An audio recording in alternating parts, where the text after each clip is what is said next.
नमस्कार विद्यार्थियों, आप सभी का स्वागत है हमारे YouTube चैनल बिहार एसएस लोकर्स एकेडमी में। हम लोग जो है शब्द विचार जो टॉपिक पढ़ रहे थे हिंदी व्याकरण में, उसमें हम लोगों ने तत्सम और तद्भव शब्द पहचानने का जो नियम था, पहचानने का जो ट्रिक था, वहां तक हम लोगों ने पढ़ लिया था। अब हम लोग जो है आगे आज पढ़ेंगे जो हमारा उत्पत्ति के आधार पर शब्द का तीसरा भेद है देशज शब्द, उसको हम लोग पढ़ेंगे। फिर विदेशज शब्द को हम लोग समझेंगे।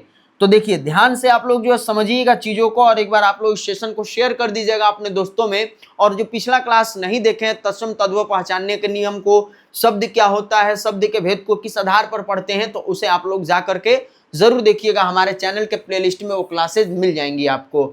अब यहाँ पर हम लोग देशज शब्द को देखेंगे। देशज शब्द जैसा कि नाम से ही पता चल रहा है कि अपने जो देश है, हमारा जो देश है, इस देश में कई ऐसे शब्द बोले जाते हैं जो अपने ही देश की आम बोलचाल की भाषा के होते हैं। तो यानी देशज शब्द में याद रखना है कि अपने ही देश में आम बोलचाल की भाषा में जो हम लोग शब्द का प्रयोग करते हैं या आम बोलचाल की भाषा से जो शब्द आए हुए हैं वही हमारा देशज शब्द कहलाता है। जैसे लोटा बोल दिया हम लोग, बेसन बोल दिए, नानी बोल दिए, ठीक ना, कबड्डी हो गया, खच्चर हो गया, कुत्ता हो गया, चमचम हो गया, जैसे चमचम मिठाई भी होता है तो चमचम हो गया, बेसन हो गया, रबड़ी हो गया, नानी, पपीता, नेपाल, बुआ, पेठा, ये जितने भी शब्द है ये सब क्या है, देशज शब्द हैं जो अपने ही देश की बोलचाल की भाषा में प्रयोग होते हैं। तो देशज शब्द मतलब याद रखना है कि अपने ही देश की बोलचाल की भाषा से आए हुए शब्द देशज शब्द कहलाते हैं, और ये उसका उदाहरण है। लेकिन अगर हम लोग विदेशज शब्द को देखेंगे तो इसका क्या होता है, अपोजिट होता है, इसका उल्टा होता है। विदेशज शब्द में क्या होता है कि विदेशी भाषा से आए शब्द, जैसे अंग्रेजी हो गया, अंग्रेजी जो शब्द हो गया ये क्या हो गया, ये आपका विदेशज शब्द में आएगा। अरबी जो शब्द हम लोग सुनते हैं या बोलते हैं ये भी आपका जो है विदेशज शब्द में आएगा। फारसी जो शब्द हम लोग सुनते हैं या लिखते हैं या पढ़ते हैं तो ये भी हमारा विदेशज शब्द में आएगा। तो विदेशज शब्द यानी कि विदेशी भाषा से जो शब्द आए हुए हैं वही हमारा विदेशज शब्द कहलाते हैं। जैसे के तौर पर हम लोग पहला लेंगे अंग्रेजी शब्द, यानी अंग्रेजी जो शब्द है वो क्या है, एक विदेशज शब्द है। जैसे हम लोग चॉकलेट बोलते हैं, हॉस्पिटल बोलते हैं, ऑपरेशन बोलते हैं, ऑक्सीजन बोलते हैं, तो ये सब जितने भी शब्द है ये क्या है, हमारा अंग्रेजी शब्द है जो विदेशज शब्द के अंतर्गत आएगा। विदेशज शब्द है लेकिन विदेशज में कौन से शब्द है, तो अंग्रेजी शब्द है। Oxygen, operation, governor, engineer, chocolate, October, parcel, ये जितने भी शब्द है ये सब क्या है, ये सब हमारे विदेशज शब्द जो अंग्रेजी भाषा के शब्द हैं। इसके बाद हम लोग आगे बात करेंगे तो अगला जो आपका अरबी शब्द है जिसमें आपका अदालत, अजीब, इमारत, इराक, अजनबी, गरीब, गलत, उसके बाद गुस्सा, मुसीबत, मुहब्बत, ये सब के जो भी शब्द है ये क्या है, अरबी शब्द है। इसी तरह फारसी शब्द भी होते हैं, जैसे ईमानदार हो गया, मेहमान हो गया, अंदाज हो गया, अंदर, अंगूर, जानवर, जादू, बच्चा, मुसलमान, संतर, शतरंज, रिश्ता, ये सब जो भी शब्द है ये क्या है, ये शब्द हमारे अरबी फारसी जो शब्द हैं वो थे। और हम लोगों ने अंग्रेजी शब्द को भी देखा। तो विदेशज शब्द यानी याद रखना है आप लोगों को कि जो अंग्रेजी भाषा के शब्द, अंग्रेजी भाषा कह रहे, विदेशी भाषा के शब्द यानी जो विदेशों से या अपने देश को छोड़ करके दूसरे देशों की जो शब्द हैं उनका हम प्रयोग करते हैं तो हमारा विदेशज के अंतर्गत आता है, यानी विदेशी भाषा के शब्द विदेशज कहलाते हैं। तो आप लोग को समझ में आ गया होगा देशज शब्द विदेशज शब्द क्या होता है। एक होता है वर्ण संकर होता है, एक हम लोग पढ़ते हैं क्या, वर्ण संकर शब्द को पढ़ते हैं। हालांकि पढ़ते हैं हम लोग तो इसको हम लोग देख लेते हैं भाई कि वर्ण संकर शब्द आखिर में होता क्या है। तो वर्ण संकर शब्द भाई होता क्या है, आइए हम लोग देखते हैं, ठीक ना। वर्ण संकर शब्द को हम लोग देखते हैं कि क्या होता है।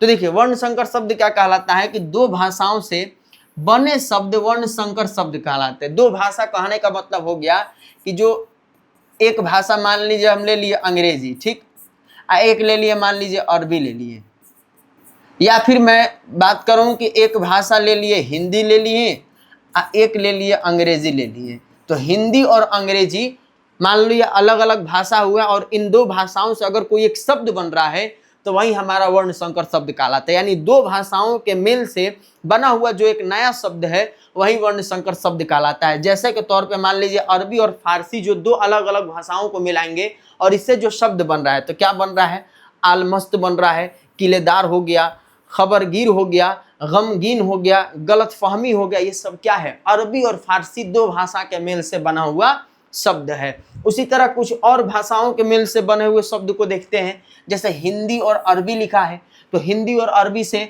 इमामबाड़ा बन गया, गुलामी हो गया, कानूनिया हो गया, शराबी, अमल पट्टा, मिस्री, ये सब क्या है? ये सब हमारे हिंदी और अरबी से भाषाओं के मेल से बने हुए शब्द हैं। बात करेंगे हिंदी और फारसी से बने हुए शब्द का, तो कमीनापन हो गया, नोकझोंक हो गया, धोखेबाज, आवारापन, कलाबाजी, ये सब हिंदी और फारसी दो भाषाओं के मेल से बना हुआ शब्द है। इसी तरह हिंदी और अंग्रेजी के मेल से जेल यात्रा हो गया, टिकट घर हो गया, ठीक नहीं, टिकट बर नहीं है, टिकट घर है, इसको अच्छे से मैं लिख दे रहा हूं, टिकट घर हो गया। उसके बाद पॉकेट मार, रेलगाड़ी, ये सब हमारे क्या है? हिंदी और अंग्रेजी भाषा को मिला करके एक नया शब्द बना है। तो ये हमारे क्या थे?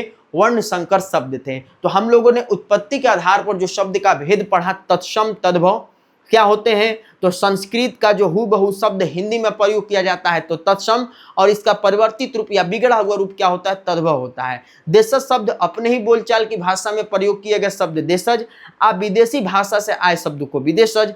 वर्ण संकर क्या होगा कि दो अलग अलग भाषाओं को मिलाने से जो शब्द बनेगा वही हमारा वर्ण संकर शब्द कहलाएगा। अब विद्यार्थी जी, हम लोग उत्पत्ति के आधार पर हम लोग चलेंगे। अगला जो हमारा शब्द का भेद है, शब्द का जो भेद का आधार है वो है प्रयोग अथवा रूपांतरण के आधार पर। ये हमारा आखिरी टॉपिक है, क्योंकि हम लोग को 4 आधार पढ़ना था शब्द के भेद के लिए, या 4 वर्गीकरण पढ़ना था, जिसमें हम लोग 3 पढ़ लिया अर्थ के आधार पर, उसके बाद उत्पत्ति के आधार पर हम लोगों ने देखा, रचना और बनावट के आधार पर हम लोगों ने पढ़ लिया। अब हम लोग जानेंगे प्रयोग अथवा रूपांतरण के आधार पर शब्द के भेद को। तो प्रयोग अथवा रूपांतरण के आधार पर शब्द के कितने भेद होते हैं भाई? तो 2 भेद होते हैं। पहला विकारी शब्द, दूसरा अविकारी शब्द।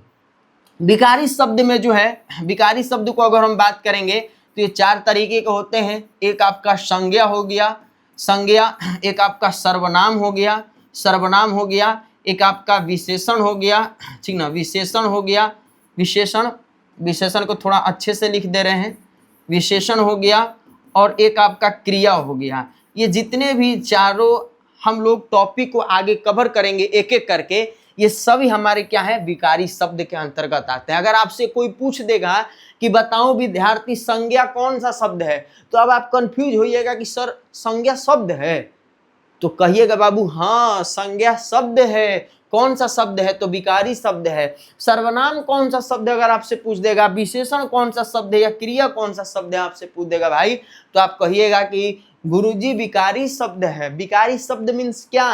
कि वैसे शब्द जो लिंग, वचन, कारक इन सभी के अनुसार अपने रूप को बदलते हैं या परिवर्तित करते हैं, तो विकारी शब्द होते हैं। जो 4 तरीके के होते हैं, 4 प्रकार से होते हैं, संज्ञा, सर्वनाम, विशेषण और क्रिया के रूप में। अगर हम अविकारी की बात करेंगे तो विकारी का जस्ट क्या हो जाएगा? अपोजिट, यानी उल्टा हो जाएगा।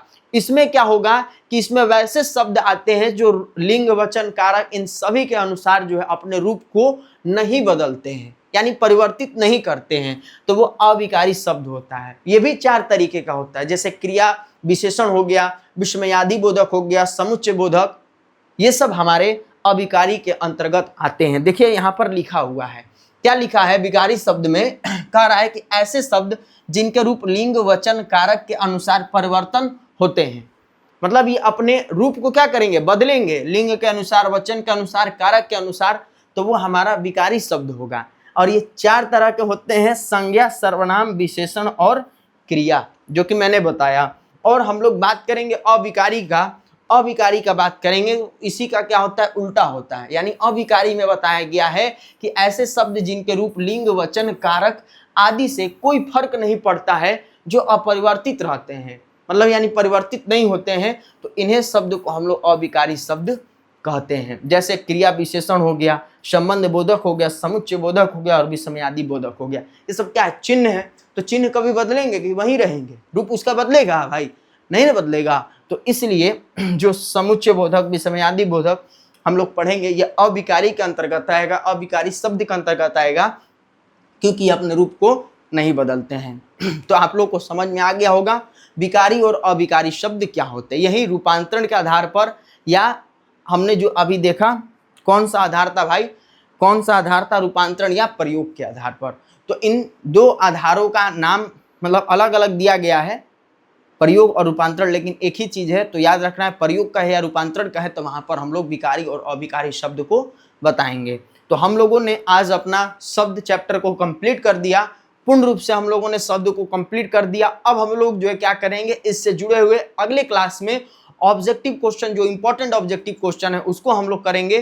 तो आप लोग हमारे साथ बने रहिएगा, और ये क्लास कैसा लगा आप लोग कमेंट में जरूर बताइएगा। और मिलते हैं अगले क्लास में, तब तक के लिए आप लोग स्वस्थ रहिए, मस्त रहिए और अपनी तैयारी अच्छे से करते रहिए।